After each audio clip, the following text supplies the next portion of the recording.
It's one of the biggest things in the world. A lot of us, mediocrity is everywhere right now. And we're all trying to find an easy way out. And we're judging ourselves. Let's say there's 10 people in this room and we're all mediocre.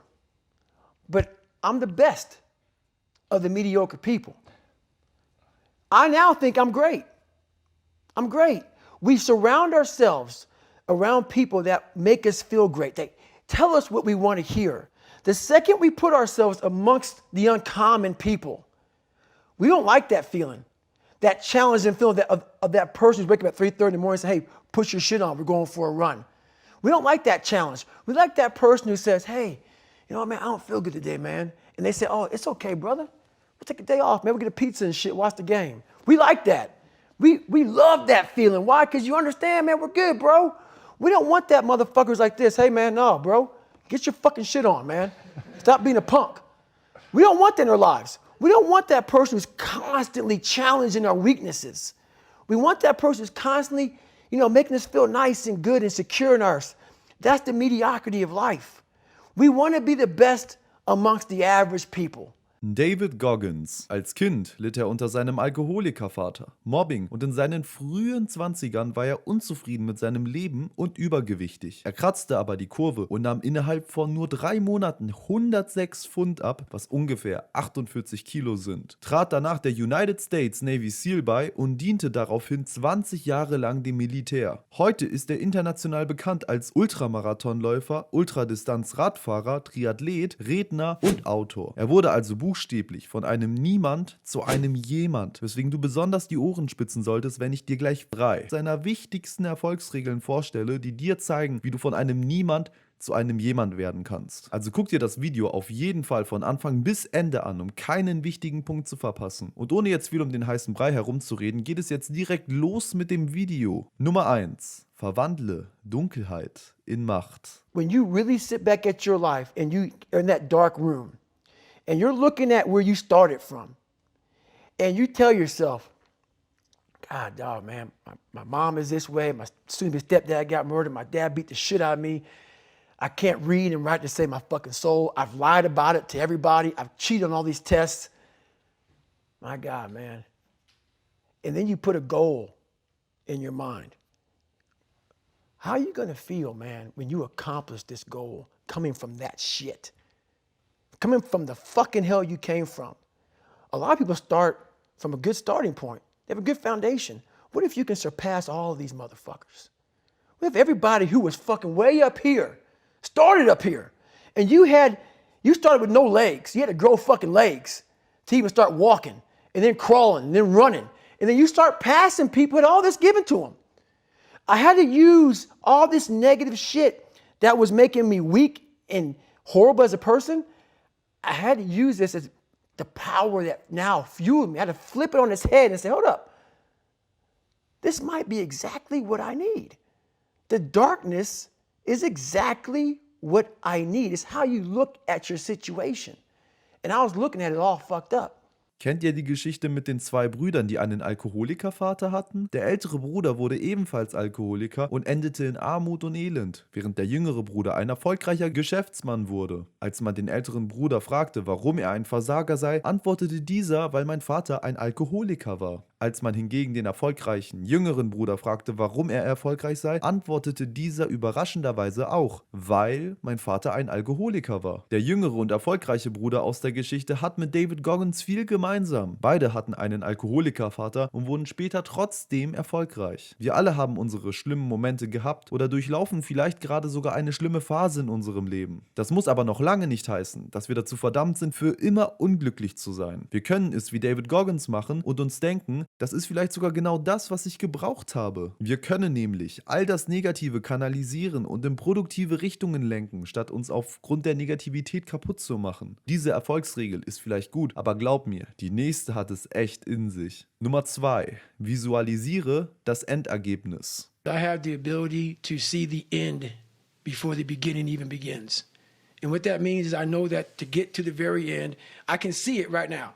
So before I went to Bud's and I was losing all this fucking weight and shit, I saw myself walking across the fucking stage at 191 fucking pounds. That's what I had to get to get into the door.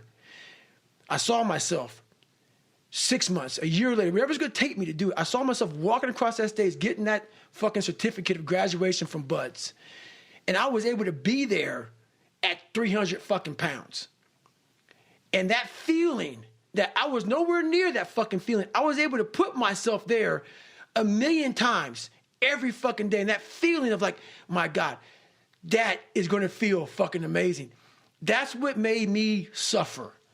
That's what allowed the pain to be real and say, this is worth it. I want to feel for this fucking next 18 months. It took me 18 fucking months to finally become a Navy SEAL, to finally, just get through Buds. 18 months. It's 6 months. It took me 18. That's what woke me up every fucking morning was I'm going to put myself through this much fucking pain and suffering for a few seconds. That's all it is. A few seconds of joy.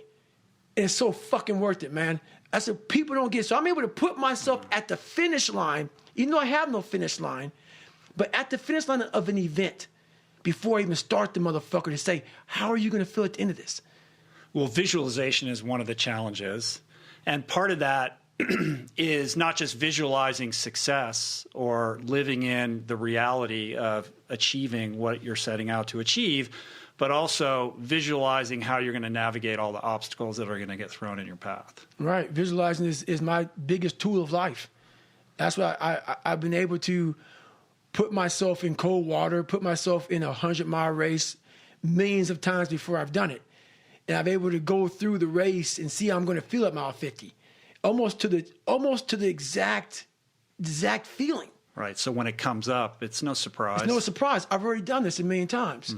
Und wenn wir ein Ziel vor Augen haben, dann kann es sehr frustrierend sein, wenn wir noch meilenweit davon entfernt sind, obwohl wir schon in Vorleistung gegangen sind. In solchen Momenten kommt oft der Gedanke hoch, einfach aufzugeben und realistisch zu denken. Aber denkt dran, nur die Harten kommen in den Garten. Wie schafft man es also, hart zu sein und so lange durchzuhalten, bis das Ziel erreicht ist? David Goggins sagt, Visualisieren hilft dir, dran zu bleiben. Und er hat recht. Probiert es gerne mal aus. Schließt eure Augen und denkt so detailliert wie möglich über euer Traumszenario nach.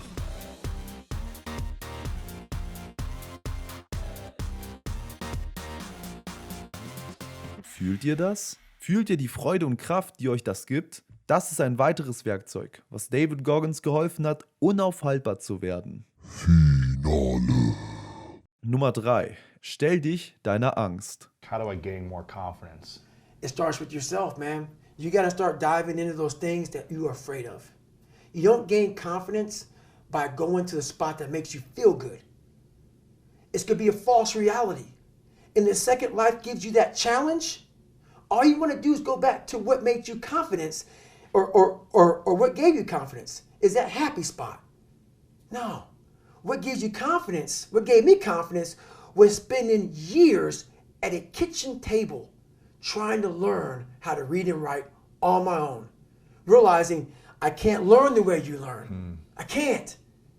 But I can learn. What gives you confidence is not being afraid. It's overcoming the fear. I used to stutter severely bad. So right now, I don't know how many people are going to watch this. You know what gives me confidence? Is knowing I no longer care if I sit here and start stuttering to you. Yeah. That's what gives me confidence, is facing these things, overcoming them. And maybe not overcoming them every day, but facing them and facing them and facing them. Pretty soon like this, you know what, man, this is where it's at. It's not in that comfort zone. It's in the discomfort zone is where my confidence is getting built. That's where it's getting built. But people want an easier answer. Yeah. There has to be an easier way. There's not. I'm sorry. I searched for it my entire life. Kennt ihr das nicht auch? Ihr seid in einer Situation, die euch stresst, nervös macht und oder die euch einfach nur Angst macht? In solchen Momenten will man sich den unangenehmen Sachen nicht stellen. Man flüchtet sich lieber ins Bequeme, in den Komfort und denkt, dass man sich dann gut fühlt. Das Paradoxe aber ist, dass sich das vom Wachsen abhält und dementsprechend dafür sorgt, dass es dir langfristig gesehen nicht gut geht. David Goggins weiß das, weswegen er sagt, You don't gain confidence by going to the spot that makes you feel good.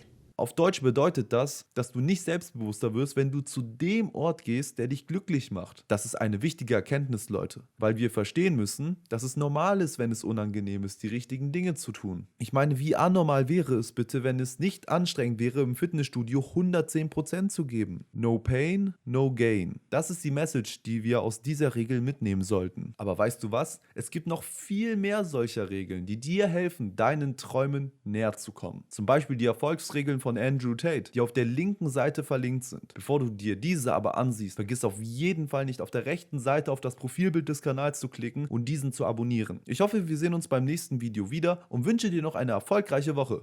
Peace!